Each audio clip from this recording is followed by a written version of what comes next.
जिसमें कहा गया है कि भारत के पास डेमोग्राफिक डिविडेंड, ये प्रधानमंत्री भी 2014 से कहते हैं कि हमारी आबादी का बड़ा हिस्सा 65% 35 साल से कम उम्र के लोगों का है। इनका कहना है कि इसका लाभ, ये मौका किसी देश की ज़िंदगी में बहुत मुश्किल से आता है, एक बार आता है। इसका लाभ हम उठा रहे थे, लेकिन अब जब बेरोजगारी आई, अर्थव्यवस्था नोटबंदी के बाद से चौपट होनी शुरू हुई, तो लोगों के रोजगार कम हो गए और जो 10 से 12 हज़ार कभी धीरे धीरे सैलरी बढ़ती थी, वो भी संभावना समाप्त हो गई।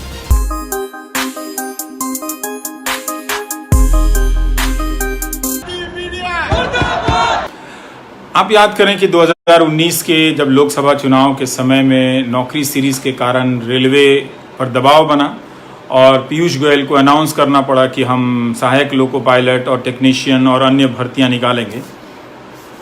और उन्होंने तो दावा किया था कि 1 साल के भीतर सारी भर्ती पूरी हो जाएगी, लेकिन आज तक की नहीं। जो लोग परीक्षा पास कर चुके हैं उन्हें भी पूरी तरह से सैलरी अभी शुरू नहीं हुई है, उनकी ट्रेनिंग शुरू नहीं हुई है। ट्रेनिंग शुरू नहीं हुई तो भत्ता नहीं मिल रहा है। और यही नहीं, 2019 में एनटीपीसी कैटेगरी की वैकेंसी निकाली, रेलवे ने फॉर्म भरा है, उसके इम्तहान का अभी तक पता नहीं है। तो लोगों ने मजाक उड़ाया, कहा कि पकौड़ा बेचना भी रोजगार है, और ये चल गया। काफ़ी मजाक उड़ा। युवाओं ने कहा कि छोड़ो इन बातों को, क्या करना है, हम फिर से वोट देते हैं। वोट आप किसी को भी दीजिए, लेकिन इस मुद्दे के साथ अन्याय मत होने दीजिए। इस मुद्दे को आप थोड़ा मैं चाहता हूं कि आप व्यापकता से समझें।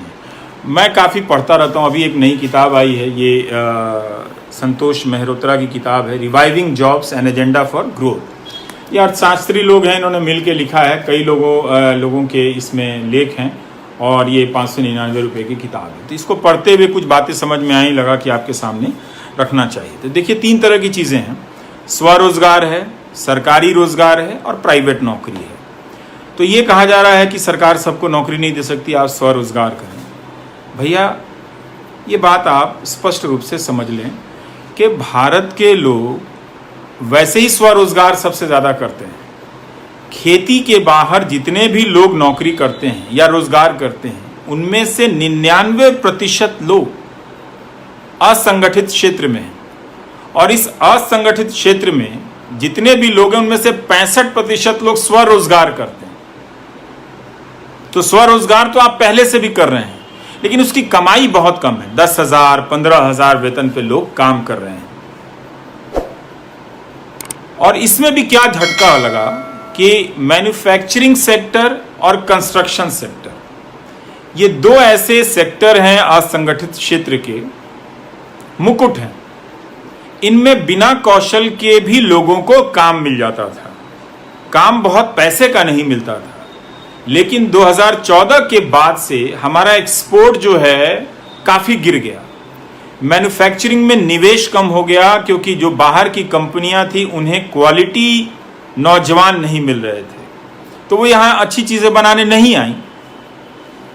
तो मैन्युफैक्चरिंग सेक्टर से आपका रोजगार कम हो गया। कंस्ट्रक्शन, जिसमें बिल्डिंग वगैरह बनती है, इन सब चीज़ों में किरण जी, मैं काश मेरे पास सचिवालय होता तो मैं सबकी समस्याओं का समाधान कर देता, पर मैं पत्रकार ही हूँ, मैं कितनी उम्मीदों को पूरा कर पाऊंगा।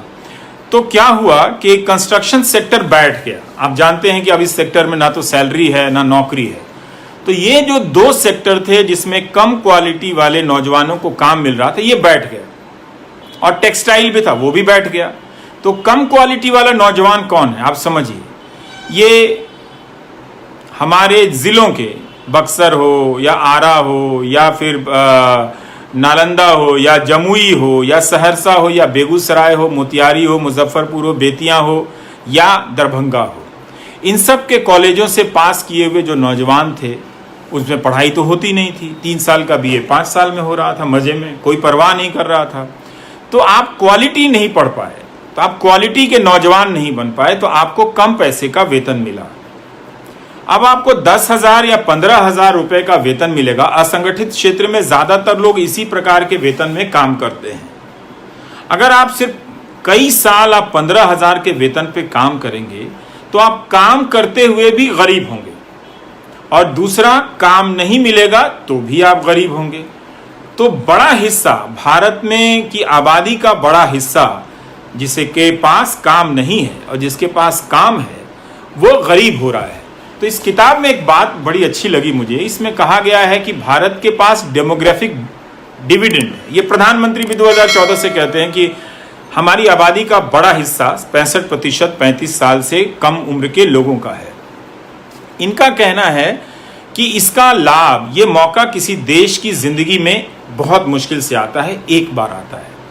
इसका लाभ हम उठा रहे थे, लेकिन अब जब बेरोजगारी आई, अर्थव्यवस्था नोटबंदी के बाद से चौपट होनी शुरू हुई, तो लोगों के रोजगार कम हो गए और जो 10 से 12 हजार कभी धीरे धीरे सैलरी बढ़ती थी, वो भी संभावना समाप्त हो गई। तो अब आप भारत की आबादी, जिसे हम डेमोग्राफिक डिविडेंड कहते हैं, जिससे हमें लाभ मिलना था, उसको, लाभ का मतलब क्या हुआ, उसको काम मिलेगा, वो अच्छा कमाएगा और कुछ बचत करते हुए बुढ़ापे की तरफ जाएगा। तो इस किताब में कहा गया है कि अब भारत के पास जो डेमोग्राफिक डिविडेंड है वो 2040 में समाप्त होगा। सिर्फ 20 साल बच गए हैं। अगर हमने नौकरी की संभावनाओं को बेहतर नहीं किया तो हमारी जो इस वक्त की आबादी है वो बेरोजगारी के दौर से बुढ़ापे में प्रवेश करेगी। दो तरह से, जिसके पास काम नहीं है और जिसके पास काम है उसके पास सैलरी कम है। सैलरी कम है, उसके पास सामाजिक सुरक्षा कम है। सामाजिक सुरक्षा कम है, आप जानते हैं कि भारत में सिर्फ 10% लोगों के पास बीमा है। असर क्या होगा, अगर आप बीमार पड़ जाएंगे तो जो भी आपके अकाउंट में 40,000 50,000 रुपए होगा और साथ में कर्ज आ जाएगा, पैसा उड़ जाएगा। तो आप गरीबी रेखा से नीचे जाएंगे या उतना ही अमीर हो पैसा आएगा कि आप जी सकें। इसलिए बहुत बड़ी आबादी को काम मिलने के बाद भी भारत में आर्थिक असमानता बढ़ी है, क्योंकि आपको काम नहीं मिला। तो इनका कहना है कि जब तक क्वालिटी का एजुकेशन नहीं होगा, जो आपको नहीं मिला, तो आपको अच्छी सैलरी का काम नहीं मिलेगा और आप जो काम करने जाएंगे उसको बहुत अच्छा नहीं बना पाएंगे।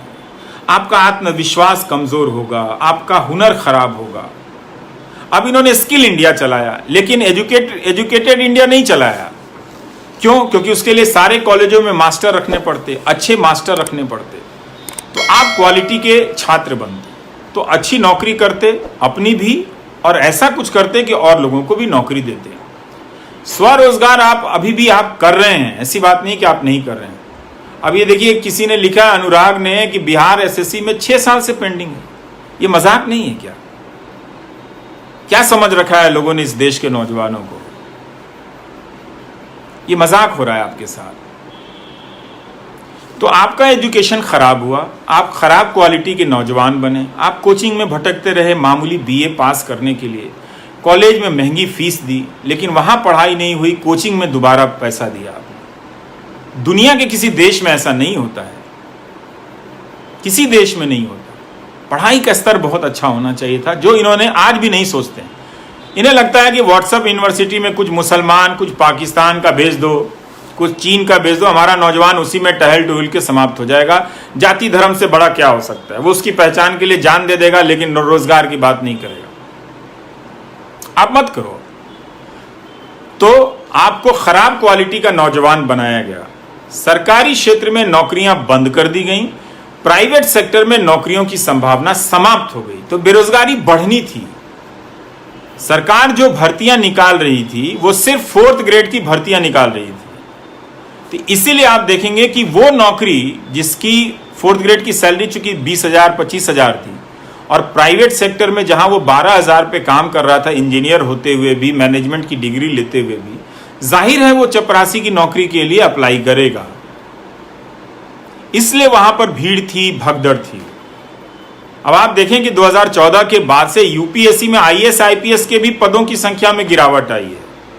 सरकारी जो बी ग्रेड की नौकरियां थीं, एसएससी, राज्यों में आयोग की परीक्षाएं थीं, उनकी परीक्षाएं रोक दी गईं। 2017 में कई महीने तक नौकरी सीरीज चलाने के बाद एसएससी की पुरानी परीक्षाओं के रिजल्ट आए। लोकसभा चुनाव में इसे पकौड़ा तलने को रोजगार कह दिया गया, उसके बाद खत्म हो गया। उद्योग का विकेंद्रीकरण है सर, आप समझिए जरा ढंग से। बीच में आप कोई भी आइडिया मत डालिए कि उद्योग का विकेंद्रीकरण हो जाएगा तो हो जाएगा, ऐसे नहीं होता है।